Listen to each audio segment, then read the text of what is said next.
El presidente Petro le está haciendo realidad el sueño a todas las guerrillas colombianas, el sueño de tomarse por las malas el país, y no es ningún tipo de exageración. 4 hechos recientes en esta semana nos demuestran que así es. Arranquemos por los primeros dos.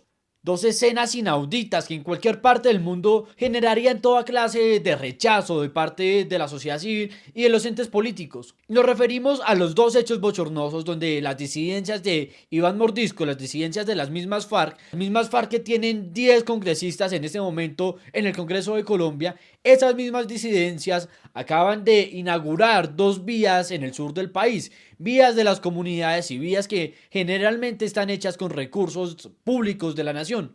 Que ante la ausencia del gobierno nacional por primera vez en la historia, las disidencias, las guerrillas inauguran obras en el país. Nos referimos a las dos obras realizadas en Nariño, una de ellas en el municipio de Policarpa en Nariño y otra en un pueblo más cercano. Ambos en el departamento de Nariño, departamento en donde casualmente ganó el petrismo. Y dejaba mucho que decir que la institucionalidad colombiana no esté haciendo presencia precisamente en el gobierno de Gustavo Petro. El gobierno que se suponía que era el de las regiones, el de las regiones más olvidadas. Este mismo gobierno en el que ya vamos más de 25 viajes internacionales en menos de un año es el que tiene abandonadas las regiones del país a tal punto que la guerrilla y los criminales se han tomado las regiones más apartadas del mismo, inaugurando inclusive obras viales. Cosa que no había pasado en ningún otro gobierno en la historia del país.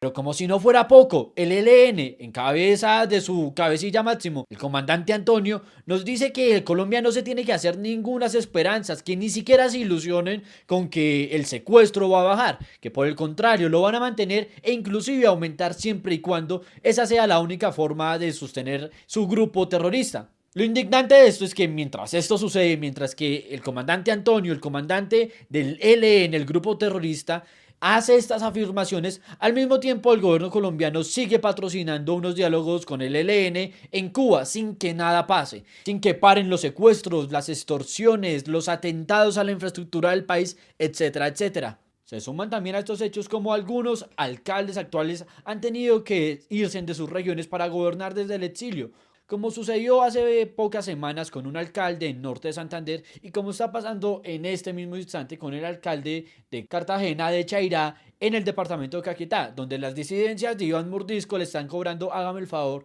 la bobadita de 10.000 millones de pesos por dejarlo ir a gobernar su pueblo. Y por otra parte, las conversaciones con Iván Mordisco se le salieron de las manos, a tal punto que, como lo vimos anteriormente, hasta obras inauguran en el país y hacen retenes en otras partes del país. A lo cual también las disidencias de Iván Mordisco están diciendo que no, señores, que las conversaciones con el gobierno de Petro no importan para nada. O sea que se ha advertido desde el inicio que con los criminales no se negocia. Pero Gustavo Petro no solamente negocia con los criminales, sino que es laxo con ellos y ante estos eventos no hace nada.